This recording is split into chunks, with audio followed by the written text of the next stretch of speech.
That blaster's on full.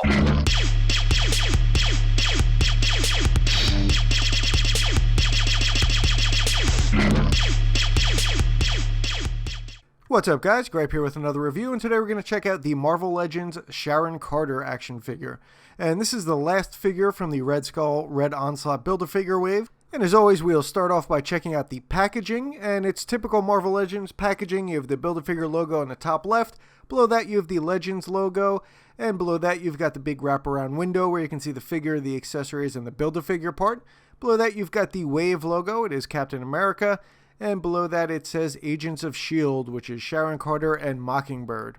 And on the side of the box you have a picture of Sharon Carter, and she looks much cooler than the actual figure. On the back of the box you've got a big picture of the two Agents of S.H.I.E.L.D. In the top right corner you've got a little write-up on them. And on the bottom you've got a picture of all the figures in the wave, as well as the Build-A-Figure.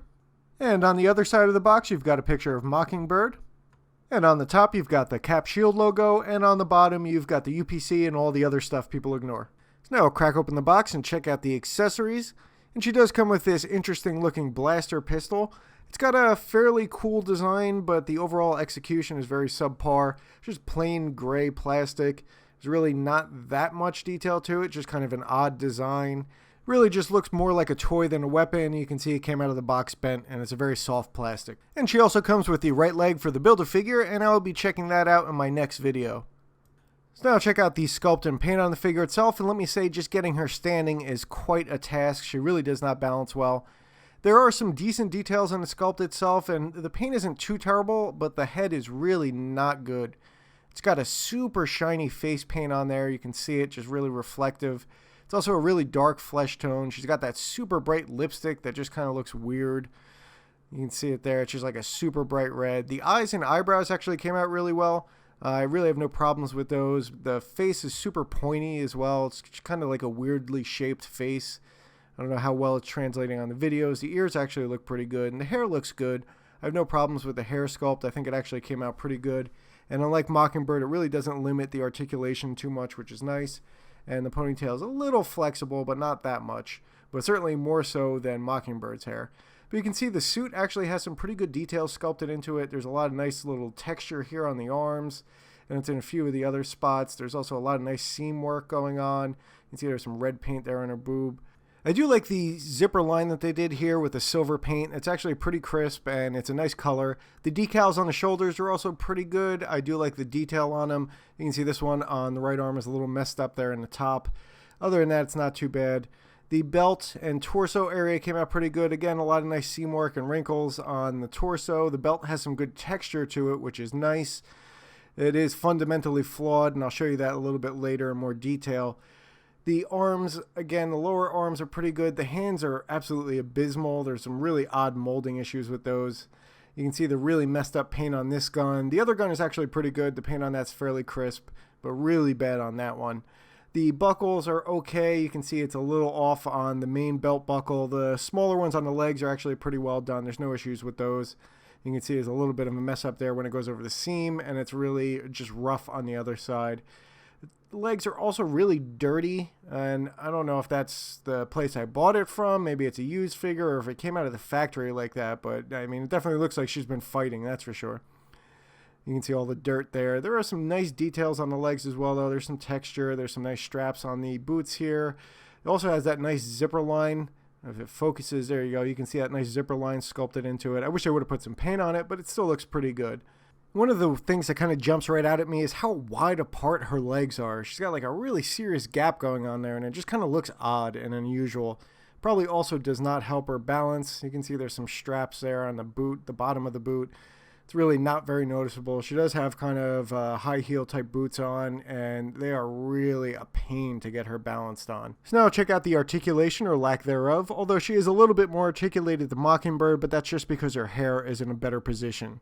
You can get her to look down about that far, but that's about it, so she can't really look down too far. She also can hardly look up, and that's because of the ponytail. You can force it a little bit, but it pushes it right back to place. Cannot move the head or neck side to side at all, but you do have a decent amount of pivot on there, so that compensates a little bit. And you can rotate the head completely around. You do have to move the ponytail out of the way, of course.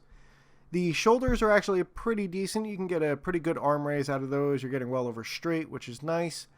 You do have full rotation at the shoulder, And she has abysmal single jointed elbows. You're not even getting 90 degrees out of those, which is really lame.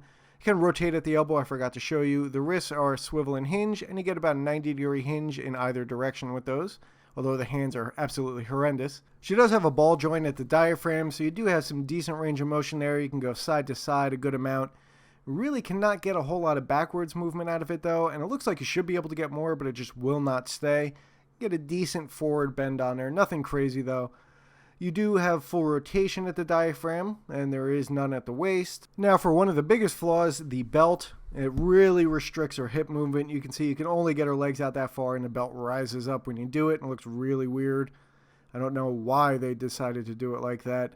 And because it's one piece, it does limit her kick forward, although you can almost get 90 degrees out of it, so it's not terrible. And she does have a decent kick back. You're probably looking at somewhere around 30 degrees or so. And the belts also really limit the upper thigh cut because, again, it's one piece. So when you turn it, you're only getting maybe 30 degrees total rotation on those, which is really disappointing.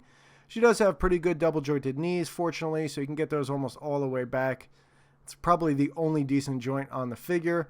There is no boot cut. She does also have decent ankles. You can extend the foot about 90 degrees so it's straight out. And you can get a pretty good bend forward as well. And there is no rotation at the ankle, but you do have this super crazy pivot. I think it's because the ankle is so thin, but it looks like she's like hurting herself when you do it. You can get it almost all the way around. So now check out the size and scale of the figure, and she stands right around 5 7/8 inches tall. That is, of course, when you can actually get her to stand upright. And here she is next to the Captain America figure from this wave on the left, and the Mark 43 from the Infinite Series wave on the right. And you can see she actually is scaled pretty well, which is one of the few things this figure has going for it. Although you can also notice how far apart her legs are, especially when compared to these other two figures. It just looks really weird. So overall, I'm really not a fan of this figure. Not only is she my least favorite figure in this wave, she's my least favorite Marvel Legends that I own. The face is all super shiny and very tan. Her hands look absolutely horrendous with all the weird molding issues. The paint on it is okay. There's not a whole lot. It's mostly a plain white figure. There's some decent details in the sculpt. The articulation is really lame, and she is absolutely impossible to stand. So with that, I'll leave you with me struggling to get her standing, and I hope you guys enjoyed the review. Subscribe for more.